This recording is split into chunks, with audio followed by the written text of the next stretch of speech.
ಶಾಲೆಯಲ್ಲಿ ರಾಷ್ಟ್ರೀಯ ವಿದ್ಯಾರ್ಥಿ ದಿನಾಚರಣೆ ಆಚರಣೆ ಮಾಡ್ತೀವಿ. ಅದು ಫೆಬ್ರವರಿ 22ನೇ ತಾರೀಕು ಮಾಡ್ತೀವಿ.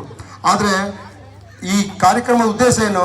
ಮಕ್ಕಳಲ್ಲಿ ವೈಜ್ಞಾನಿಕ ಮನೋಭಾವನ ಬೆಳೆಸುವಂಥ ಉದ್ದೇಶದಿಂದ ಮಾಡಕತ್ತೀವಿ. ಯಾವುದೇ ಒಂದು ಈಗ ಮೇಡಮರು ಪ್ರತಿಜ್ಞಾವಿಧಿ ಬೋಧಿಸುವಾಗ ಹೇಳಿದ್ರು, ಅದು ಯಾರು ಸರಿ ಕೇಳಿಸ್ಕೊಂಡಿರ್ಬೇಕು. ಪ್ರಶ್ನೆ ಮಾಡಿದ್ರೆ ಒಪ್ಕೋಬಾರ್ದು ಏನು.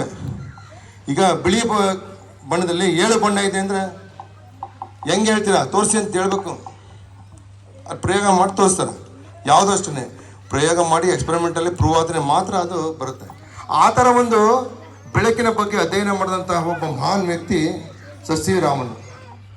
ಆ ಕಾರ್ಯಕ್ರಮದ ಒಂದು ಅಂಗವಾಗಿ ನಮ್ಮ ಶಾಲೆಯಲ್ಲಿ ಪ್ರತಿ ವರ್ಷದಂತೆ ಈ ವರ್ಷವೂ ಸಹ ಈ ಮಕ್ಕಳಲ್ಲಿ ವೈಚಾರಿಕತೆ ಮತ್ತು ಈ ಏನು ನಮ್ಮ ವೈಜ್ಞಾನಿಕ ಮನೋಧೋರಣೆ ಮತ್ತು ಈ ಪ್ರಶ್ನಿಸುವಂಥ ಮನೋಭಾವಗಳನ್ನ ಹುಟ್ಟಾಕೋಕ್ಕೋಸ್ಕರ ಈ ಒಂದು ಕಾರ್ಯಕ್ರಮನ ಪ್ರತಿ ವರ್ಷ ನಂಬ್ಕೊಂಬತ್ತಿದ್ದೀವಿ. ಅದಕ್ಕೆ ಪರವಾಗಿ ಸಕ್ರಿಯವಾಗಿ ಭಾಗವಹಿಸಿದರೆ ಆ ಭಾಗವಹಿಸುವಂಥ ಖುಷಿಲಿ ಹುಡುಗರು ಸ್ವಲ್ಪ ಗಲಾಟೆ ಮಾಡ್ತಿದ್ದಾರೆ ಅಷ್ಟೇ. ಆಯಿತಾ? ಈ ಒಂದು ಕಾರ್ಯಕ್ರಮದ ಉದ್ದೇಶ ಇಷ್ಟೇ, ಏನು ಮಕ್ಕಳಲ್ಲಿ ವೈಜ್ಞಾನಿಕ ಮನೋಭಾವನ ಉತ್ತೇಜಿಸುವಂಥದ್ದು. ಪ್ರಯೋಗಗಳನ್ನ ಮಾಡಿದ ಸಂದರ್ಭದಲ್ಲಿ ಯಾಕೆ ಏನು ಅಂತ ಪ್ರಶ್ನೆಗಳು ಬರಬೇಕು. ಯಾಕೆ ಈ ಥರ ಆಗ್ತೈತೆ, ಯಾಕೆ ನಮ್ಮ ಬೇರೆ ಕಡೆ ಯಾಕಾಗಲ್ಲ, ಇಲ್ಲೇ ಯಾಕಾಗುತ್ತದೆ ಆ ಥರ, ಈಗ ಯಾಕೆ ಏಕೇನು ಪ್ರಶ್ನೆಗಳು ಎಲ್ಲಿ ಬರುತ್ತೋ ಅವಾಗ ಅಲ್ಲಿ ಕಲಿಕೆ ಆಗ್ತಾಯಿದೆ ಅಂತ ಅರ್ಥ. ಇವತ್ತು ಒಂದು ಸಣ್ಣ ಕಿಡಿ ದೊಡ್ಡ ಒಂದು ಎಮ್ಮರವಾಗಿ ಬೆಳೆಯುವಂತಹ, ನೀವು ದೊಡ್ಡ ವಿಜ್ಞಾನಿ ಆಗ್ಬೋದು. ನೀವೆಲ್ಲ ನೋಡಿ, ಒಂದು 10 ವರ್ಷದಿಂದ ಮೊಬೈಲ್ ಅನ್ನೋದು ಒಂದು ವಸ್ತು ನಮ್ಮ ಹತ್ರ ಕೈಲಿರಲಿಲ್ಲ. ಇವತ್ತು ಎಲ್ಲರ ಕೈಲೂ ಮೊಬೈಲ್ ಐತೆ. ಇನ್ನು ಏನು ಬೇಕಾದ ಬರ್ತಾ ಗೊತ್ತಿಲ್ಲ. ಮೊದಲು ಒಂದು ಫೋನ್ ಕಾಲ್ ಮಾಡ್ಬೇಕಾದ್ರೆ ಬೇರೆ ಮನೆ ಹೋಗಿ ಅಲ್ಲಿ ಅವ್ರು ಡೈಲ್ ಅವ್ರು ಕಾದು ಅವ್ರ ಹತ್ರ ಹೋಗ್ಬೇಕಾಯ್ತು. ಇವತ್ತು ಹಂಗಲ್ಲ, ಎಲ್ಲರ ಕಿಸೆ ಒಳಗಡೆ ಫೋನ್ ಐತೆ. ಎಲ್ಲೆಲ್ಲಿ ಮಾತಾಡ್ತೀವಿ ನಮಗೆ ಗೊತ್ತು, ಅಲ್ಲೆಲ್ಲ ಮಾತಾಡ್ತಿದ್ವಿ. ಯಾಕೆಂದರೆ ಇದು ಯಾರ ಕೊಡುಗೆ?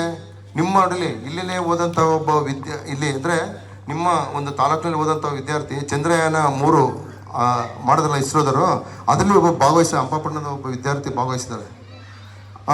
ಆ ಥರ ಇನ್ನೊಬ್ಬರು ನಮ್ಮ ತಾಲೂಕಿನವರೇ ಒಬ್ಬರು ದ್ವಾರಕೀಶ್ ಅಂತ ಒಬ್ಬರು ವಿಜ್ಞಾನಿ ಇದ್ದಾರೆ. ಅವರ ಕೊಡುಗೆ ದೇಶಕ್ಕೆ ಭಾಳ ಐತೆ. ಆದರೆ ಈ ಥರದೆಲ್ಲ ನಮ್ಮ ಈಗಿರುವಂಥ ವಿದ್ಯಾರ್ಥಿಗಳು ಯಾರು ಬೇಕಾದ್ರೂ ಮುಂದೆ ಆಗ್ಬೋದು. ಆ ಥರ ವಿಜ್ಞಾನಿಗಳನ್ನ ಹುಟ್ಟು ಹಾಕುವಂಥ ನೋಡಿಲಿ 1930ರಲ್ಲಿ ಇವರು ನೊಬೆಲ್ ಪ್ರೈಸ್ ಬಂತು ಅವ್ರಿಗೆ. ಬರೀ 230 ರೂಪಾಯಿ ಖರ್ಚು ಮಾಡಿದಂಥ ಒಂದು ಬೆಳಕಿನ ಚದುರುವಿಕೆ ಬಗ್ಗೆ ಅಧ್ಯಯನ ಮಾಡಿದ್ರು ಅವರು. ಯಾರವರು? ಸರ್ ಸಿ ವಿ ರಾಮನ್ ಅವರು. ಅವ್ರಿಗೆ ನೊಬೆಲ್ ಪ್ರೈಸ್ ಬಂತು. ಇದುವರೆಗೆ ಹೆಚ್ಚು ಕಮ್ಮಿ ಇವತ್ತು 2025, ಇನ್ನು 5 ವರ್ಷ ಹೋದರೆ 100 ವರ್ಷ ಆಗುತ್ತೆ. ಇದುವರೆಗೂ ಒಂದು ನೊಬೆಲ್ ಪ್ರೈಸ್ ಭಾರತಕ್ಕೆ ಬಂದಿಲ್ಲ. ಇದು ಜ್ಞಾಪಕಟ್ಕೋಬೇಕು ನಾವು. 95 ವರ್ಷ ಆಗೈತೆ, ಇನ್ನು 5 ವರ್ಷ ಬಂದರೆ 100 ವರ್ಷ ಆಗುತ್ತೆ. ಅಂದರೆ ಅವ್ರ ಸಾಧನೆ ಹೆಂಗಿತ್ತು? ಅವ್ರ ಸಾಧನೆ ಏನು ಅಂತಂದರೆ, ಸ್ಫಟಿಕದಂತಹ ಗಟ್ಟಿಯಾದ ವಸ್ತುಗಳನ್ನ ಒಳಗಿರ್ತಕ್ಕಂಥ ರಚನೆಗಳನ್ನ ಅಧ್ಯಯನ ಮಾಡೋಕ್ಕೋಸ್ಕರ ಅವರು ಮಾಡಿದ್ದು. ಎಲ್ಲಿ ಗೊತ್ತವರು? ಬೆಂಗಳೂರಲ್ಲಿ ಮಾಡಿದ್ದವರು. ಅವರು ಅಧ್ಯಯನ ಮಾಡಿದ್ದು